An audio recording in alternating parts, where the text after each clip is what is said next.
Hello everyone, good morning, good evening, good afternoon, whatever time I'm meeting you here on this day.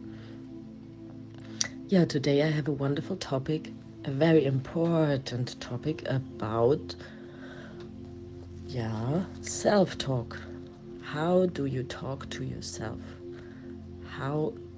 What do you tell yourself? Are you kind to yourself? Are you even acknowledging what you're doing? Are you happy you are here? How do you talk to yourself?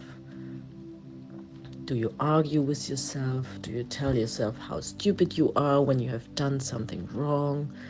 Are you always pointing out what you have done wrong and talk very loud with yourself? And it's an inner self-talk. It doesn't have to be that you're saying it loud, but I'm sure you do it as well when there is no people around. Then you would even say it out loud to yourself. Oh, how stupid. Oh, I forgot my key. Oh, am I I am so this or so that or whatever, yeah? And this is where it all starts, where it all begins. If you are creating a joyful life or if you are creating the opposite. And this self-talk, don't worry, it's just a program from your past. What you have heard a lot of times, either about yourself or either someone just very close to you talking always in that way of of negative talking, then you adapt that and you adapted everything. You have that program now and you let it run.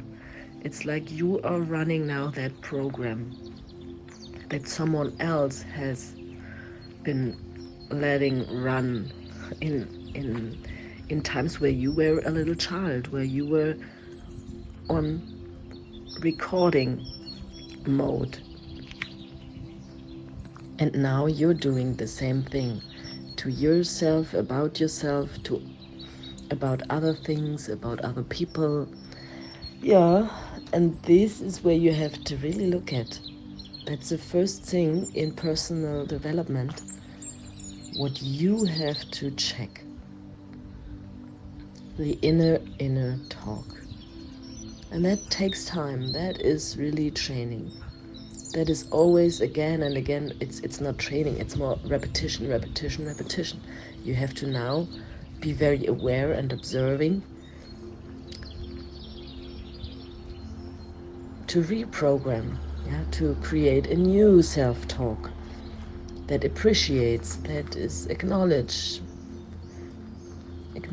and praises, you, your, whatever you're doing. And you can do that very like a ritual in the morning or in the evening, and scan through your day and look what went well and where you did well. So also especially talk to yourself in a good praising way. This is what you can start with. And now I want you to listen to the wonderful talk from Eckhart about this whole thing.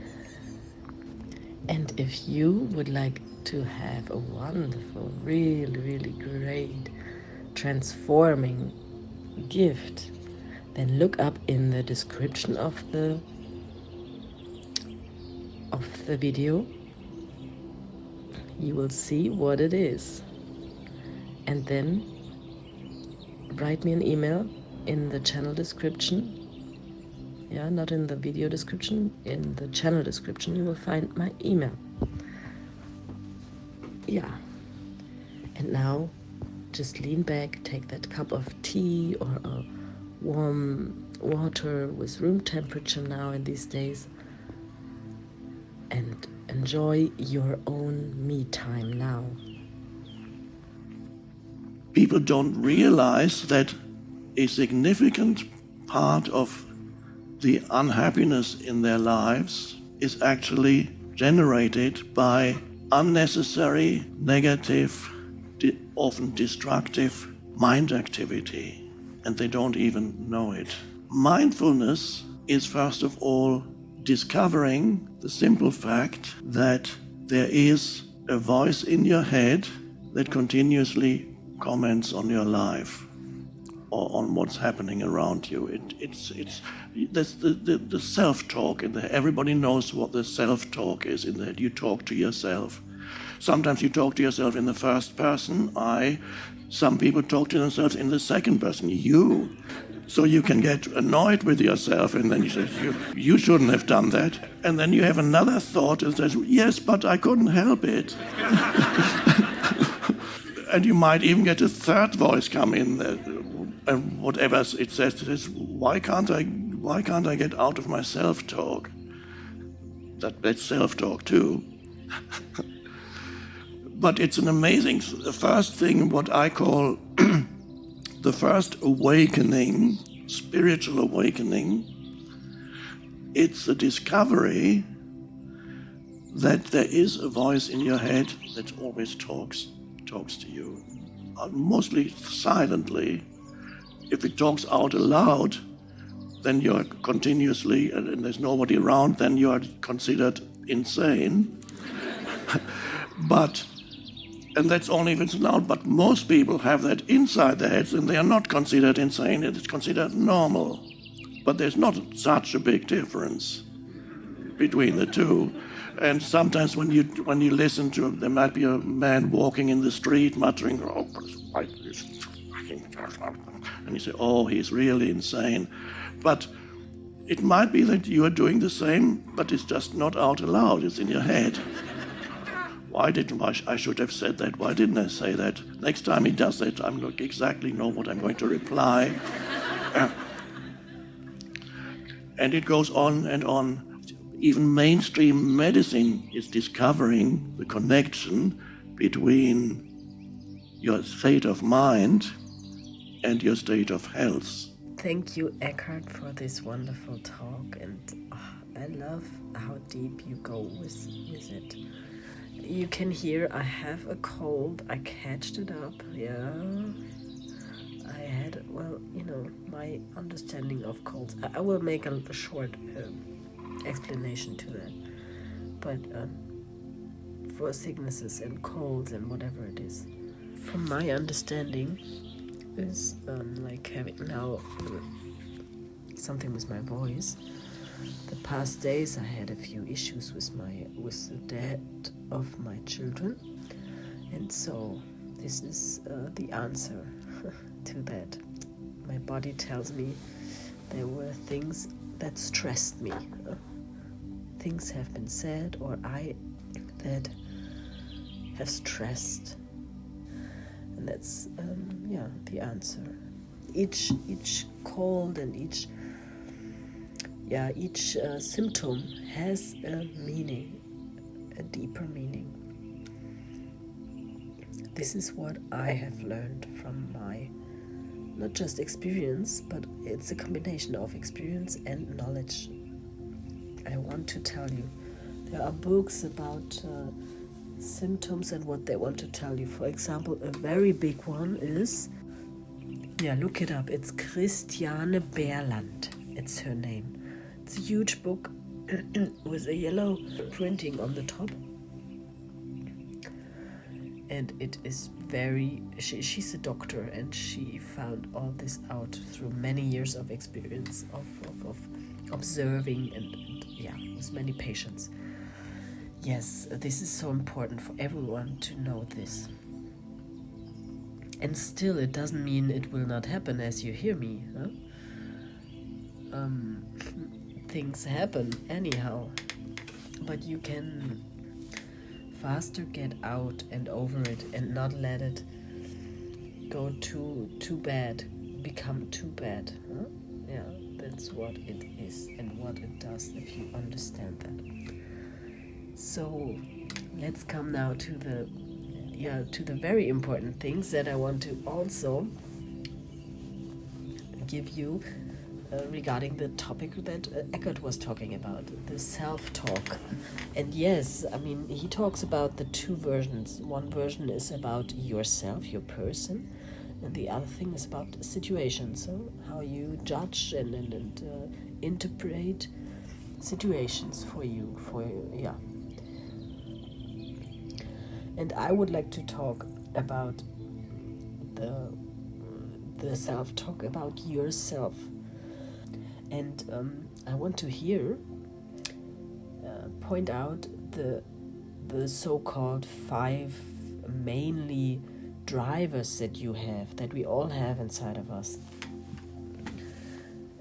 that we have been actually told and get conditioned in the past, in our childhood, through our system that we live in the industrialized countries, at least.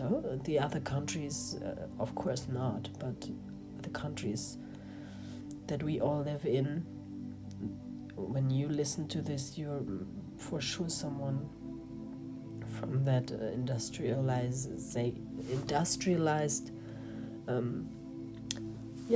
countries.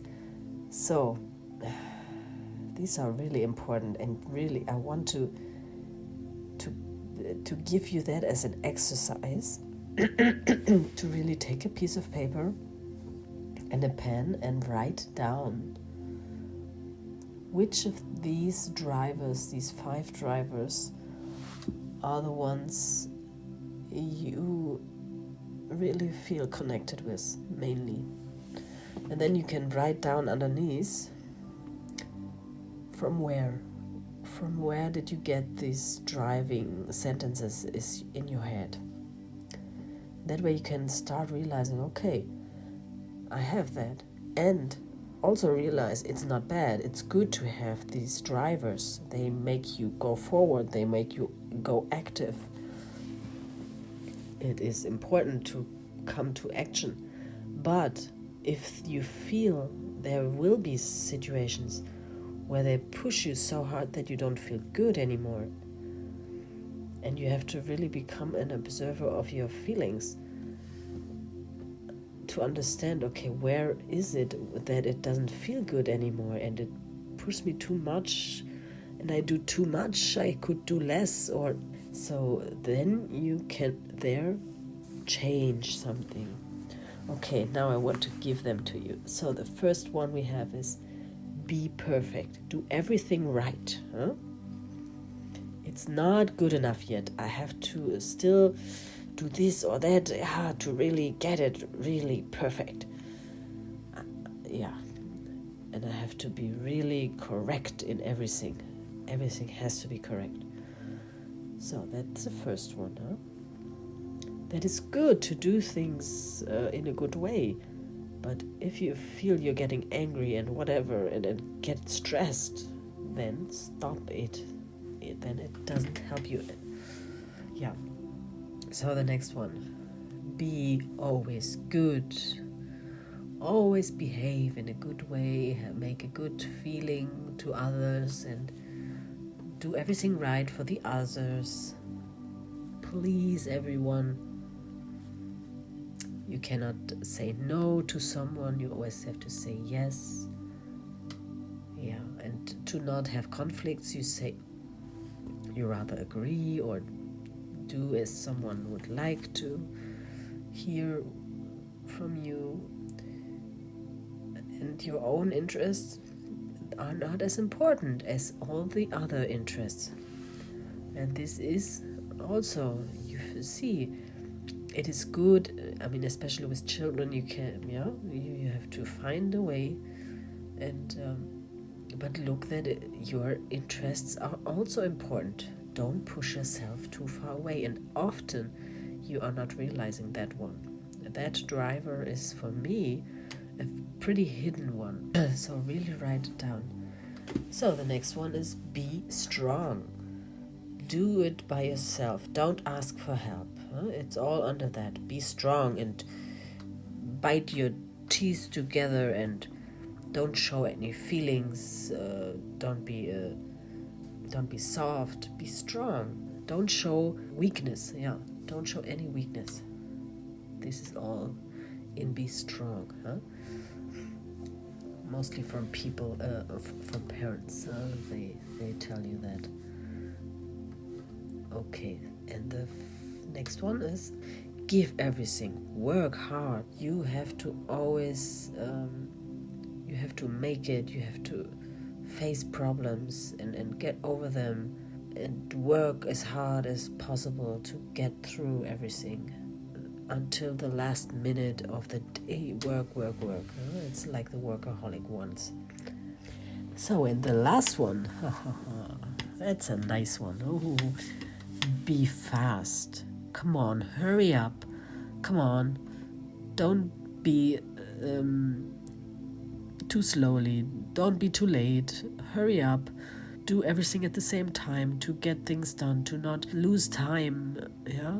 Yeah, so please take a look at them and check out which ones are really strongly inside of you, feeling very pushy for you. You will feel it. If you think about them, you will exactly know which ones push you the most. And impatience comes from, for example, the last one, be fast, do everything, to be afraid to not be able to make it, to not reach it, it is. And the really crazy thing about all of these is they are all going down to that fear of death. This is where they all are born from, let's say it that way. And honestly, you will not die these days in our worlds of industrialization. Blah, blah, blah. You just won't. Okay? So really learn and to observe you and how you push yourself with these kind of drivers inside of you, and really get a good relativity to them and change that. Yeah, you could take a seat and then close your eyes and then breathe in and breathe out very slowly.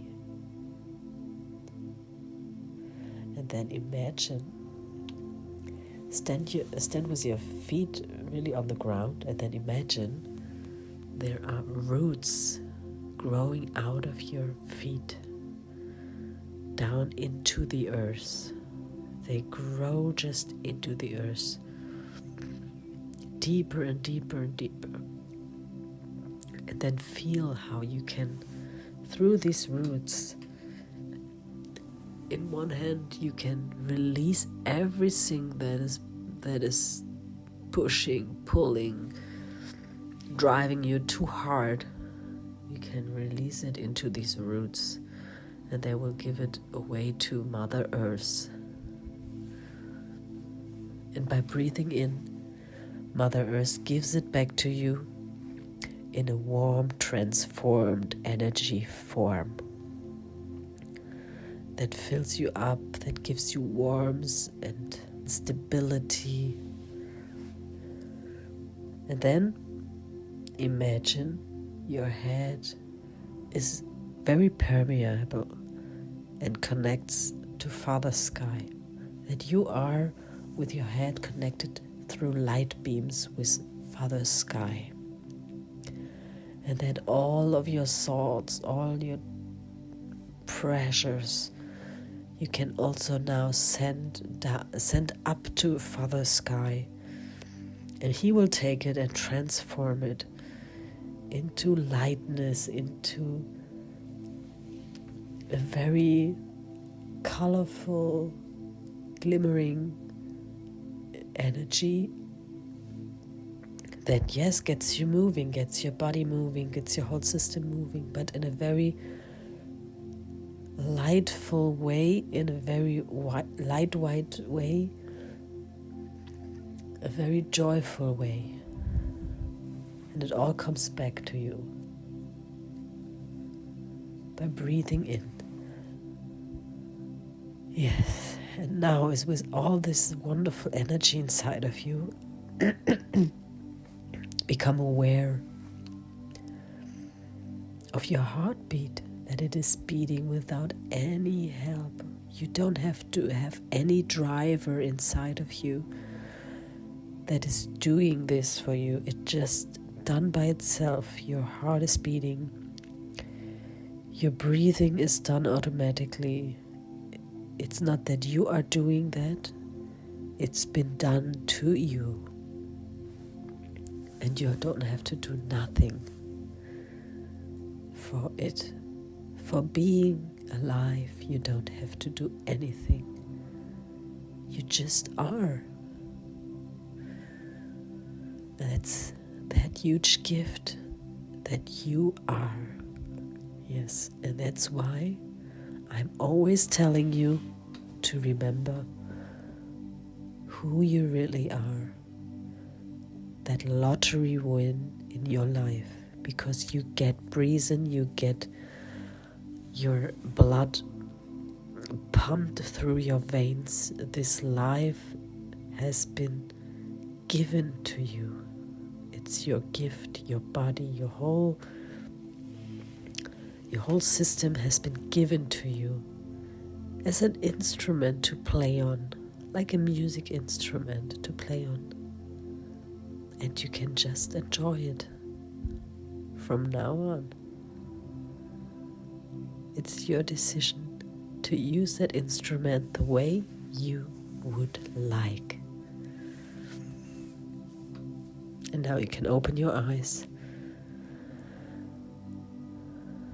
and go into your life. And if you like a free session as one wonderful gift from me to you, go ahead, look me up on Facebook or Instagram. Somehow you will find me, because others already did find me. You can do the same and book your free session, coaching session with me, to go deeper into your system and get out a still stuck energy, to release it and fill it up with a much nicer energy that you can use for your life right now. Have a wonderful day. Bye bye.